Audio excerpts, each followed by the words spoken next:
Hi, everyone. Welcome back to another episode of the Leadership Purpose with Dr. Robin podcast. I'm so glad you're here and you take time to listen in or to watch the podcast. Really appreciate you. According to Listen Notes, we are in the top 5% of all podcasts globally. So thank you so much for doing that. And it would be wonderful if you could help us spread the message of this podcast by reviewing, rate, subscribe, and it really means a lot to us. Okay. All right. So now let's jump into today's episode, which is a solo episode. I've been thinking about a lesson that I learned and I wanted to share it with you. And it's about a powerful resource that you have within you that you can use at any time that will help you move forward. And if you want to hear more about that and know what it is, stay tuned because we're going to talk about it right now. All right. So the lesson I learned is about the unbelievably remarkable, incredible, amazing power of joy. That's right, joy. And I have learned firsthand over and over and over again the power of joy. And I want to share that with you. You might say I'm on the sort of a joy campaign lately because I did an episode a little while back recently about joy, and it's been on my heart and mind, and I want to share it with you because if you're like most people who listen to this podcast, you are a high achieving woman. And let me tell you what I mean by that. You are any one of these, one, two, three, or all of these. You are responsible, you are goal oriented, you are ambitious, you are doing all the things. People come to you in your work life for questions, whether it's a part of your area of expertise or experience or anything, they come to you. Or at home, you're the one that they come to you, ask you questions, want to pick your brain. And you're good at a couple things. You're good at two or three things. And so that's why people come to you and they don't think you need support because you're good at some things. So I thought, well, who supports you while you're supporting everyone else? And in this particular season of the podcast and the overall theme of the podcast, as you know, is leadership purpose. And if you are feeling like you're giving, giving, giving, and you're not receiving for yourself, and you're feeling like something might be missing in your work, in your life, or what you're doing, and you're not quite fulfilled, or you feel like there's more, you're yearning for more meaning and purpose in your life and work, then this will speak to you. All right, so let me tell you about the lesson I learned. It came over time. It came over time, but it started with an experience that happened with me years ago. My mother, who passed away years ago, she was the person that loved me the most. I don't know if you have somebody that you can just come to mind when I say the person that loved you the most. She thought I was the best thing since sliced bread. I mean, I know that's an old-fashioned expression, but that describes her thinking and her feeling about me, and I loved it. She adored me, and I adored her. We got along very well. I mean, it was just beautiful. And so she passed away suddenly from a heart attack. And as you might imagine, it was devastating, absolutely devastating to me. It was a shock because it happened suddenly and it was devastating. So it put me in a spiral of grief. And I mean, it took a while, it took quite a while to get out of it, to get myself out of that grief. Good news is, eventually I did. But when I think back on right when I was in the midst of the grief, and I didn't think I could have any feeling of joy at all, occasionally I would. I would have these joy moments. You want to know where they came from? They came from recalling, and I know people talk about this, recalling fond memories when someone passes and that kind of thing. Yeah, I think that's wonderful. But this was another level of recalling a fond memory. It was a joy memory. It was a joy memory that I would recall. So it would bring me into a whole new state. But at that time, my friend Monica would try to lift my spirits. You know, she tried to lift my spirits. She would see me in my dream. And she was one that had a great sense of humor. So she would say, remember that time? And so she would give me these happy, fond memories that with my mother. And here's one that really, the one that brought me joy that really, when I think about it, even today, still brings a smile to my face. And so she says, remember that time? At that time, uh, I was still living with my mother back in Connecticut. You might know I'm in California now, but back in Connecticut. And Monica and I walked into the living room where my mother had fallen asleep. She was sitting in a reclining chair and she had fallen asleep, like in the middle of the day to take a little bit of a nap. And she, I said, Mom, and she didn't wake up. Mom, she didn't wake up. So I said to Monica, because Monica and I are just standing there as she's sleeping in the chair. I said, Hey, Monica, I whispered to Monica, Hey, Monica, watch this. So I said, Mom, and she didn't wake up. And then I said, money. And then I repeated, money. And then she just woke up chuckling and laughing at this idea that I'm waking her up with this word money. And she just was amused by it. And so remembering the chuckle and the joy on her face as she woke up laughing, it just brings me a joy and delight to even think about that. And so I kept with that memory for a while. It always bring me joy. I would go back to it periodically during moments of sadness. Then I realized what I'm telling you today. I learned the lesson about the incredible power of joy. And we're going to talk about later how to do that, right? That memory just brought me so much joy. And when I think of joy, joy is different from happiness, right? There's a distinction I make between joy and happiness. Happiness is when there's an external thing, it's out there and you bring it in. And joy is internal. Now, from that story about my mother, there was this external thing, this outside situation outside of me. But inside of me, it connected with a part of me that was deep, deep in my soul, in my spirit. That's what I'm calling joy. So that's my definition of joy, which is different from happiness. All right, so that's joy. And why is it important to tap into joy? I believe, like I said, it's a soul connection, it's a spirit connection. And actually, I believe it's a gift that we're all born with to be able to get in touch with it at any time. For me, it's a spiritual resource. And in this podcast, we talk about purpose, which I think is also inner. It's in our soul and spirit. It's a connection. So joy is a tool that helps us get into that state, to get into a state that will help us connect to who we really are inside. Okay. And, and joy, it gives you strength because it lifts you up. It increases your motivation and your mood. And I believe it prepares the state so you can open your mind and your heart to receive the notions and the understanding about purpose and what it is for you. Okay. All right. So it's important to have this state of joy. And you might be saying, well, how do you do it? Yeah. That's good. That's very interesting. But how do you do it? Well, I encourage you to tap into your joy and you can do it at any time. And this is how you do it. Just like I did. And I'm going to call this a joy break. A joy break. Take a joy break. That's how you tap into your joy.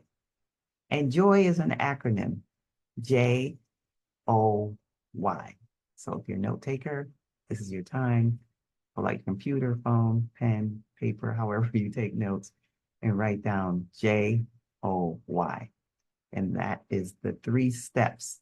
The JOY represent the 3 steps that will help you take a joy break so you get into this joy state. Okay? All right.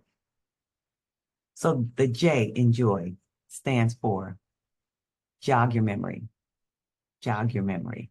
So just take some time and bring back an experience, bring it back to your mind, an experience that made you smile or have a deep, heartfelt feeling of joy. And this could have been something that happened earlier today, yesterday, last week, last month, years ago, or even as far back as childhood.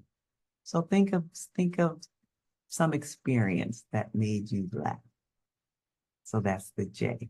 Not only made you laugh, but brought you that deep sense of joy. Okay, so that's the J. All right, so now the O in joy. That's J, O. O, observe the feeling. Don't just remember it, but take some time and put your attention on the feeling of it. Feel, say, oh, this is what I'm feeling, and just recognize, observe your feeling. Get into the feeling tone of it. Okay, so that's the O. And then the Y is yield. Yield. So yield to the feeling. Stay with it for a while. Just be with it for a couple of moments. Now that you recognize it, you observed it, like, oh, this is a good feeling. I'm feeling the joy. I'm loving this feeling. Stay with that for a couple of moments. And for people who say, well, how many moments exactly? All right, let's make it 2 minutes. Try to stay with that feeling for 2 minutes. So that's the J, jog your memory. O, observe the feeling, recognize it, be aware. And Y, yield to it, stay with it for a couple moments or 2 minutes. That's JOY. Those are the 3 parts to taking a joy break. All right. And so when you do it, keep in mind, it doesn't have to be, I gave you the example from my mother's experience because that some people might say, well, I'm sad and I can't bring joy. And you might, but if you do have some sadness, there's a possibility that you still can have joy in the midst of whatever you're going through. And that was an example of that. But it's not limited to that. You can take a joy break from, even if you're feeling just your everyday, we talked about earlier, being high achieving women, the stress of life, or just kind of getting motivated to realize and be open to the next thing, the next move, the next step. It doesn't have to be a big move. It could be whatever. So joy could happen in the everyday. It doesn't have to be only in response to grief is what I'm talking about. So here's an example. I'll share another story from an everyday joy moment that happened to me recently. And it's a way to illustrate and give you kind of a prompt to think about your own stories or own experiences that brought you a smile and a deep sense of joy. Okay. So maybe this was within the past week or so. I was talking with my sister Leanne on the phone. We live in 2 different states, as I mentioned, down in California, and she is still in Connecticut. And so we talk on the phone quite a bit, almost every day. And I was in the car and she was in her car. So if you had those conversations with somebody and you're in the car and she's in the car, you know what I'm talking about, right? It's lots of things going on. And she amuses me because her personality is so different from mine. So I'm just amused by her all the time. As you can probably hear in my voice, I'm delighted and amused. So, all right. So last week or so, we're both in our respective cars and she's on her way and she's going to pick up her grandson Avian from school. And his name is Avian, but everybody in the family calls him Avi. And side note, he really prefers people to call him, in the family, to call him Avi Dhabi. Avi Dhabi, but the people in the family refuse to do it. So I try to help him out whenever I talk to him. I call him Avi Dhabi. All right. So anyway, I think he's like in 2nd grade or something. So she's going to pick him up from school. And she doesn't say to me, hold on. I'm just in the car now. I'm in the conversation, right? I'm just listening to the conversation sort of in the background. I didn't know she arrived at school. Suddenly I hear her and she's talking to him and not talking to me anymore, which I'm amused by. But anyway, he tells her they're going to have dress up like an old person day at school. Dress up like an old person day at school. Now I can't hear him. I can only hear her because he's sort of in the background, right? And so then she says to him, and I'm amused because in my mind, she's talking to him like she's talking to an employee or a colleague or a team member at a board meeting or something. She says to him, Avi, do you have any paperwork to support this? Do you have any paperwork to support this? So I don't know what he's saying, but I can't hear him. I can't hear him in the background. She says, because I know you had fun last time, But last time you said it was pajama day and it was the wrong date, and you were the only one wearing pajamas. So I'm delighting on the, on the other end listening to it. And so when I think about that, even now, it just gives me such joy and delight because I delight in her personality, and um, Avi Dhabi brings me great joy. So that's an example of an everyday experience. It's different for each one of us. It could be something really small, only take a few minutes from your day that really brightens you up. And you might say, well, I don't know. I don't have those memories. I can't remember what happened. Well, start what I call a joy journal. And again, it could just be a regular journal in your notes in your phone, just one place to keep your joy journal. And it's just keep track of joy moments in your life. Something that brought a smile to your day, this is what's going to go into your joy journal. And I recommend writing in your journal, whatever works for you in the morning or at night. Just try to recall one or two things. Don't make it a big long paragraph. Don't make it a task or a project. We're already so busy. Just write down a phrase or something that you can keep, something that will help you know what you're talking about. Like in my case, I might write down in my journal, Avi Pajama Day, right? So that will help me think of the story. So keep it brief. Don't make it a big project. Just keep track. So when you have your joy break later, you'll have something to reflect on if nothing comes to mind. All right. So you have a list in your journal and you're going to keep that. And then you take your joy break, maybe before or after your coffee break, or whenever you need a little pick me up, bring out your journal. Or if you just do it from memory, take a joy break. Take a joy break. All right. So now let's do one together. We'll do a shortened version here just so I can illustrate what it's like for you. And if you want, you can go back and listen to this later and when you actually take your joy break. But this is a shortened version because we're in the recording right now. And if you don't think of something while we're doing this activity illustration, then don't worry about it. Just take note of what the process is. Okay? All right.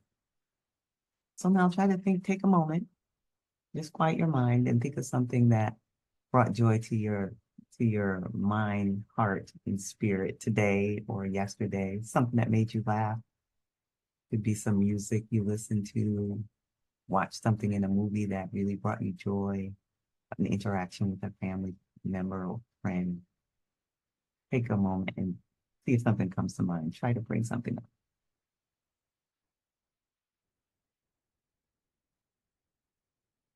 All right, so now if you have something in your mind, just hold it and recount what happened. Recount what happened like I did with my story with Avi Dhabi and my sister.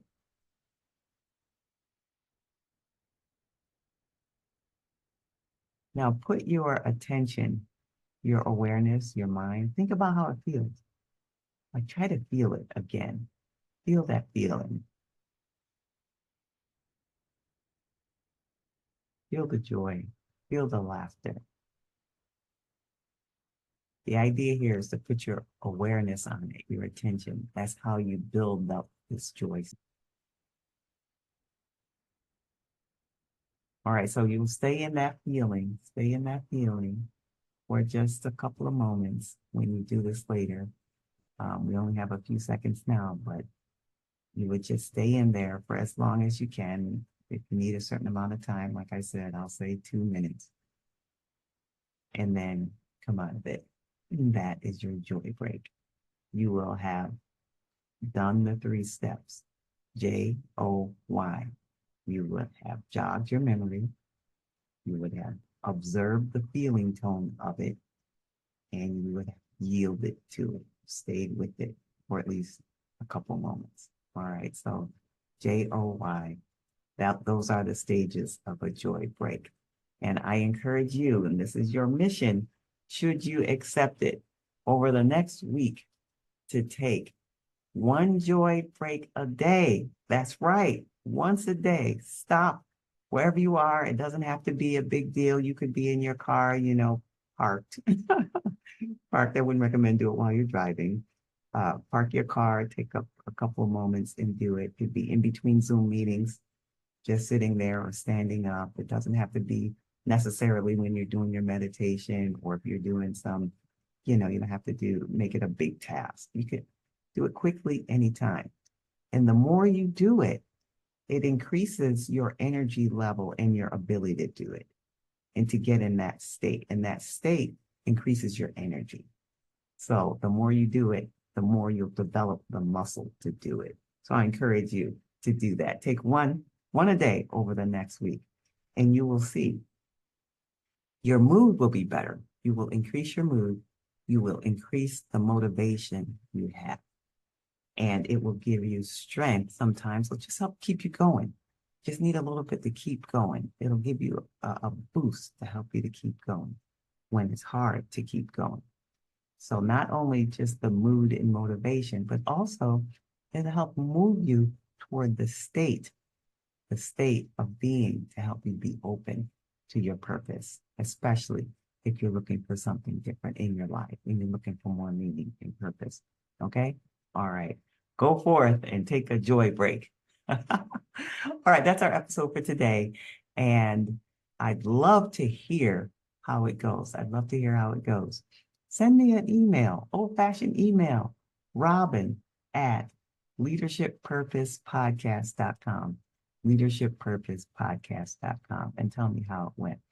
Or you can just pop over to our website, leadershippurposepodcast.com, leadershippurposepodcast.com for more resource. Either way, I'd love to hear from you. And until next time, this is Dr. Robin.